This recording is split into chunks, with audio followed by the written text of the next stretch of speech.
Kozhikode ചാലിയാറിൽ boat മറിഞ്ഞ് യുവാവിനെ കാണാതെയായി മാവൂർ കുതിരാടം സ്വദേശി ബാസിലിനെയാണ് കാണാതെയായത്. മത്സ്യബന്ധനത്തിനിടെ തോണി മറിയുകയായിരുന്നു. കൂടെയുണ്ടായിരുന്ന 2 പേർ നീന്തി രക്ഷപ്പെട്ടു. വിവരങ്ങളുമായി രമ്യദാസ് ഉണ്ട്. രമ്യ, അവിടെ തിരച്ചിൽ ആരംഭിച്ചിട്ടുണ്ടോ? എന്താണ് ലഭിക്കുന്ന വിവരങ്ങൾ?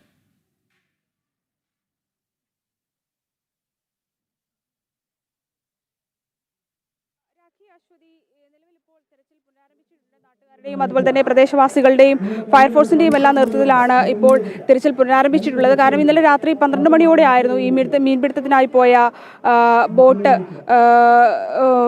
ഇത്തരത്തിൽ മറിഞ്ഞത്. ചാലിയാറിലായിരുന്നു മത്സ്യബന്ധനത്തിനായി പോയ ബോട്ടായിരുന്നു മറിഞ്ഞത്. ഈ ബോട്ട് മറിഞ്ഞതോടുകൂടി തന്നെ ബാസിലിന്റെ കൂടെ 2 പേരും ഉണ്ടായിരുന്നത്. ഇവർ 2 പേരും നീന്തി രക്ഷപ്പെടുകയായിരുന്നു. തിരിഞ്ഞു നോക്കിയപ്പോഴാണ് ഇത്തരത്തിൽ ബാസിൽ മുങ്ങി താഴുന്നത്. കണ്ട ഉടൻ തന്നെ ബഹളം വെച്ചു. നാട്ടുകാരെല്ലാവരും കൂടി ഓടിക്കൂടി. പ്രാഥമികമായ തിരച്ചിലെല്ലാം പുലർച്ചെ 4 മണി വരെ നടത്തിയെങ്കിലും കണ്ടെത്താൻ കഴിഞ്ഞിട്ടില്ല. നിലവിൽ വീണ്ടും 4 മണിക്ക് ശേഷം ഇന്ന് അല്പസമയത്തിന് മുൻപാണ് വീണ്ടും തിരച്ചിൽ പുനരാരംഭിച്ചിട്ടുള്ളത്. നിലവിൽ ഈ സ്കൂബ ടീം കൂടി ഇങ്ങോട്ട് എത്തും, തിരച്ചിലിനായി എത്തുമെന്നുള്ള തന്നെയാണ് നമുക്ക് മനസ്സിലാക്കാൻ കഴിയുന്നത്. അല്പസമയത്തിനുള്ളിൽ ഇവർ കൂടി എത്തുന്നതോടെ തിരച്ചിൽ അല്പസമയം മുമ്പ് പുനരാരംഭിച്ചിട്ടുണ്ടെങ്കിലും സ്കൂബ ടീമിന് നേതൃത്വത്തിലുള്ള സംഘം കൂടി എത്തുന്നതോടെ തിരച്ചിൽ വീണ്ടും ഊർജിതമായി തന്നെ നടക്കും.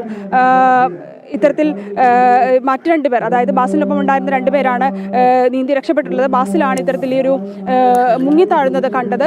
നിലവിൽ ഇദ്ദേഹത്തിനായുള്ള തിരച്ചിൽ തുടരുകയാണ്. മാവൂർ കുതിരവട്ടം സ്വദേശിയാണ് ബാസിൽ. രാഖി, അശ്വതി.